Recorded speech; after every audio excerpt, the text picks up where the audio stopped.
Hi hello welcome back. റെസ്റ്റോറൻറ്റിലൊക്കെ കിട്ടുന്ന chicken കൊണ്ടാട്ടം വളരെ സിമ്പിളായിട്ട് നമുക്ക് വീട്ടിലെങ്ങനെ തയ്യാറാക്കി എടുക്കുക എന്നുള്ളത് നോക്കാം. അപ്പോൾ വീഡിയോ സ്കിപ്പ് ചെയ്ത് കാണാം. ഇഷ്ടമായി ലൈക്ക് ചെയ്യുക, ഷെയർ ചെയ്യുക, പിന്നെ സബ്സ്ക്രൈബ് ചെയ്യാനും മറക്കല്ലേ. അപ്പോൾ നമുക്കിതെങ്ങനെ തയ്യാറാക്കി എടുക്കുക എന്നുള്ളത് നോക്കാം.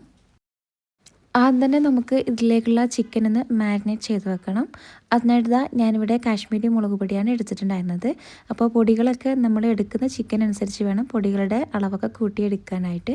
അപ്പോൾ കാശ്മീരി മുളക് പൊടി, അതുപോലെ തന്നെ അതിലേക്ക് മഞ്ഞൾപ്പൊടി, പിന്നെ കുറച്ച് ചില്ലി ഫ്ലെക്സ് ആണ് ചേർത്ത് കൊടുത്തിട്ടുണ്ടായിരുന്നത്. അതും ഒരു കോഴിമുട്ട പൊട്ടിച്ചൊഴിച്ച് കൊടുത്തിട്ടുണ്ടായിരുന്നു. കുറച്ച് കറിവേപ്പില, പിന്നെ ഇഞ്ചി വെളുത്തുള്ളി, അതിൻ്റെ കൂടെ തന്നെ എരിവിനായിട്ടുള്ള പച്ചമുളക് കൂടി ചേർത്ത് കൊടുത്തിട്ട് ജസ്റ്റ് ഒന്ന് ചതച്ചെടുക്കുക. അല്ലാന്നുണ്ടെങ്കിൽ മിക്സിയുടെ ജാറിലേക്ക് ഇട്ട് കൊടുത്തിട്ട് ഒന്ന് ക്രഷ് ചെയ്തെടുത്താലും മതി. അപ്പോൾ അതും കൂടി നമുക്കിതിലേക്ക് ചേർത്ത് കൊടുക്കാം.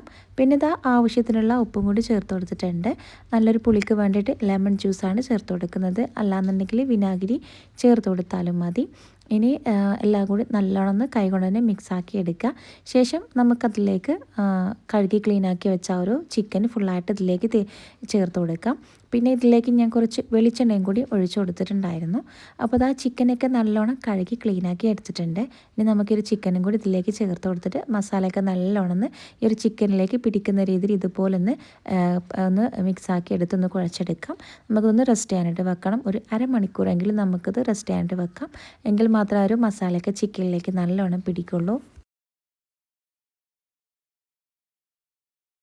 ഇനിയിപ്പോൾ നമുക്ക് ചിക്കനൊക്കെ ഒന്ന് ഫ്രൈ ആക്കി എടുക്കാം. ഇതിപ്പോൾ ഏകദേശം അരമണിക്കൂറൊക്കെ കഴിഞ്ഞിട്ടുണ്ടായിരുന്നു.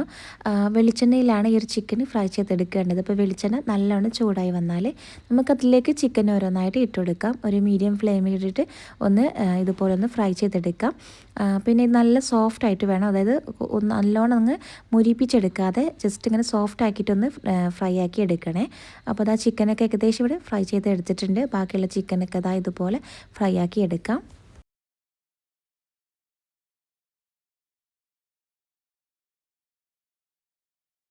അപ്പോൾ ഞാനിവിടെ ചിക്കനൊക്കെ ഫുള്ളായിട്ട് ഫ്രൈ ചെയ്തെടുത്തിട്ടുണ്ടായിരുന്നു. ഇനി അതൊരു സൈഡിലോട്ട് മാറ്റി വെക്കാം.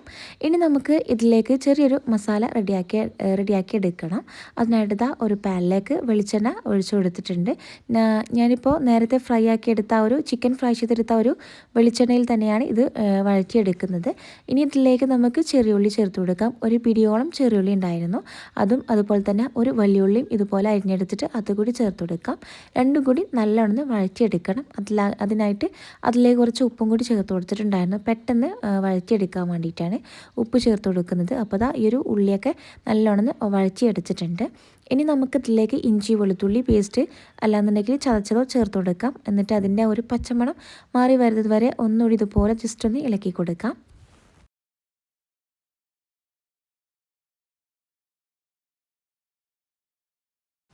ഇനി ഇതിലേക്ക് മസാലപ്പൊടികൾ ആഡ് ചെയ്ത് കൊടുക്കാം. ഞാനിതവിടെ മുളക് പൊടി, പിന്നെ മഞ്ഞൾപ്പൊടി, മല്ലിപ്പൊടി, പിന്നെ കുരുമുളക് പൊടി ചേർത്ത് കൊടുത്തിട്ടുണ്ടായിരുന്നു.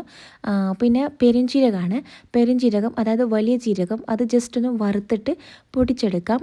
പൊടിച്ചെടുത്തതാണ് കേട്ടോ. ഞാനിവിടെ കുറച്ചധികം തന്നെ പൊടിച്ചെടുത്തിട്ടുണ്ടായിരുന്നു. അപ്പോൾ ഈ ഒരു പെരുംജീരകത്തിൻ്റെ പൊടി നമ്മൾ മീൻ കറിയിലും അതുപോലെ തന്നെ ഈ ചിക്കനിലൊക്കെ ചേർത്ത് കൊടുത്താൽ നല്ലൊരു ടേസ്റ്റാണ്. അപ്പോൾ എന്തായാലും നിങ്ങൾ അതുപോലെ ചെയ്ത് നോക്കുക. അപ്പോൾ ഈ ഒരു പെരുംജീരകത്തിൻ്റെ പൊടിയും കൂടിയും ചേർത്ത് കൊടുത്തിട്ട് നല്ലോണം ഇതുപോലെ ഒന്ന് ഇളക്കി കൊടുക്കാം. ആ ഒരു പൊടികളുടെ പച്ചമണക്കം മാറി വരുന്നവരെ കുറച്ച് സമയം ഇതുപോലെ ഒന്ന് ഇളക്കി കൊടുക്കാം. ഇനി അതിലേക്ക് കുറച്ച് വെള്ളം ഒഴിച്ചു കൊടുത്തിട്ടുണ്ടായിരുന്നു. ഒരുപാട് വെള്ളം ഒഴിച്ചെടുക്കണ്ട. ഇനി വെള്ളം ഒഴിച്ചെടുക്കുമ്പോൾ ചൂട് വെള്ളം തന്നെ ഒഴിച്ചെടുക്കാനായിട്ട് നോക്കുക. ഇനി ഇതിലേക്ക് കുറച്ച് ടൊമാറ്റോ സോസും കൂടി ചേർത്ത് കൊടുത്തിട്ടുണ്ടായിരുന്നു. അപ്പോൾ അതും കൂടി ചേർത്ത് കൊടുത്തതിന് ശേഷം നമ്മളിപ്പോൾ റെഡിയാക്കി വെച്ച ആ ഒരു ചിക്കന് ഫ്രൈ ചെയ്തെടുത്ത ആ ഒരു ചിക്കനും കൂടി ഇതിലേക്ക് ഇട്ട് കൊടുക്കുക. എന്നിട്ട് നല്ലോണം ഇതുപോലെ മിക്സ് ആക്കി എടുക്കാം. ആ ഒരു മസാലയൊക്കെ ഈ ഒരു ചിക്കനിലേക്ക് പിടിക്കുന്ന രീതിയിൽ ഇതുപോലെ നല്ലോണം മിക്സ് ആക്കി എടുക്കാം.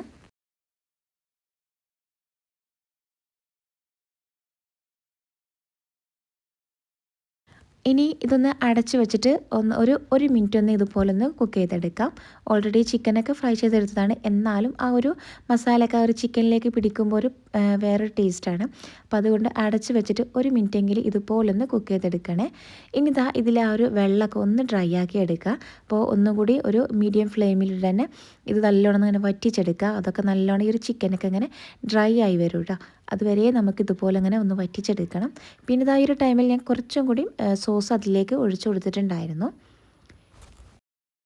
അപ്പോൾ ദാ ഇതിലെ വെള്ളമൊക്കെ ദാ ഏകദേശം ഇങ്ങനെ വറ്റി വരുന്നുണ്ട്.